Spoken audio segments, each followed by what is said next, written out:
لازم.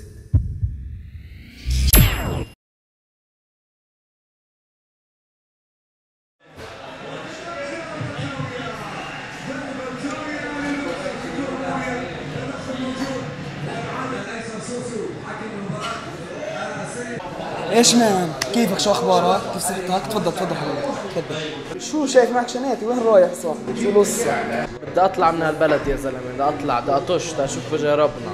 شو في اشي نعمل بهالبلد يا زلمه؟ عرفنا عشتنا، فيش مستقبل ولا في اشي نعمل. يا زلمه والله ما نعرف شو احكي لك، لو حكيك صح لكان نص البلد سافروا من زمان يا زلمه. يا زلمه هون بلدك، هون عزوتك، ما تسافرش وخليك بهالبلد، والله البلد هاي بتفيدك.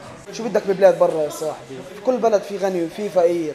البلد هاي منيحه بس احنا لو نستغلها صح لكان بتشوف كيف بتصير وكيف احنا بنصير. يا زلمه كل اللي طلعوا برا يوم عايشين مبسوطين، شو بدنا نضلنا نعمل بهالقرف وفي نفس الروتين وفي نفس البلاد؟ بدنا نطلع برا نشوف الحياه. والله ما نعرف شو احكي لك يا صاحبي، خلص دير بالك حالك وابقى طمنا عليك دايما والله معك يا صاحبي. اليوم حلقتنا ما بتضحك. اليوم بدنا نطلع من جو الكوميديا والاستفزاز شوي. به ليش من امتى كنتوا بتضحكوا انتوا؟ اليوم رح نحكي عن قضية بتخص كل صبية فلسطينية وكل شاب كمان. بس نفسي افهم ايش هالمشكله الكبيره الموجوده عندنا بالبلد. ما هو ما خرب البلد الا اللي زيك. تحسسوني بهالشهر ولا السنه اللي بتغيبها انك رح تسوي 10 مليون دولار وتيجي تفتح الاستثمارات في البلد وتبني قصر وخلص انت ابن بيرو، خلص انت اختلفت خلص. يا سيدي بتعتبر البلد هاي بتخزي. طب انت اسالك انت عمرك شفت شو في برا؟ شفت شو في برا؟ طب انت سمعت عن المجاعات الموجوده في افريقيا؟ طب هدلاك الناس ليش ما بفكروا انهم يسافروا؟ طب انت احسن منهم بشيء؟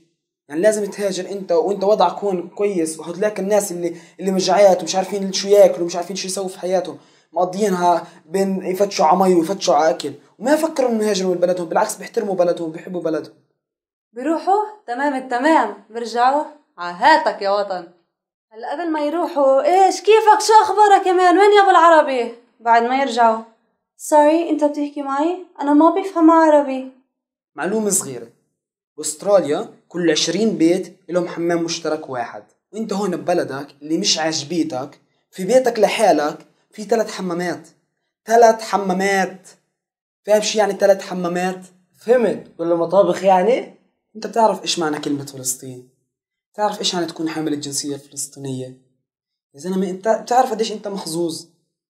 يا زلمة خلص وقف تصوير وقف تصوير. ايش مان؟ شو رجعك البلد؟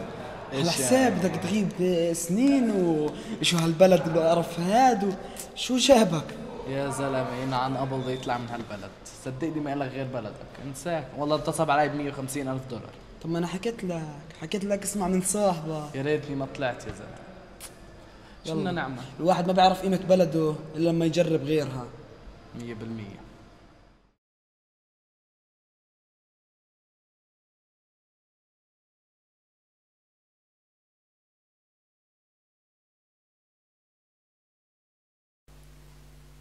ليش من امتى ضحكنا عليكم انتوا؟ وقت جاي حكيت لي جاهز.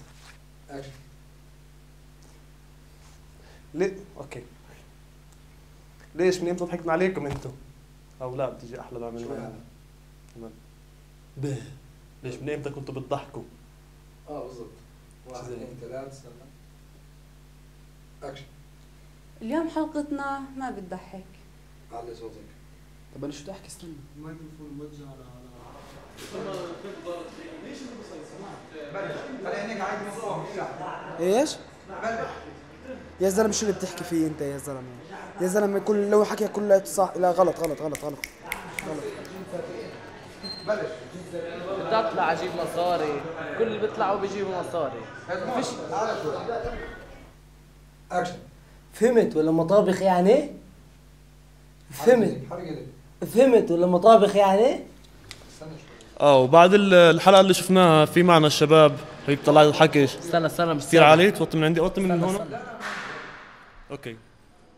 وبعد الحلقه اللي تصورت اللي كلكم شفتوها معنا لقاء مع الشابين الاستاذ محمد السيد والاستاذ ادمون مش عارف شو. المهم اضرب والله شدك في الحاره.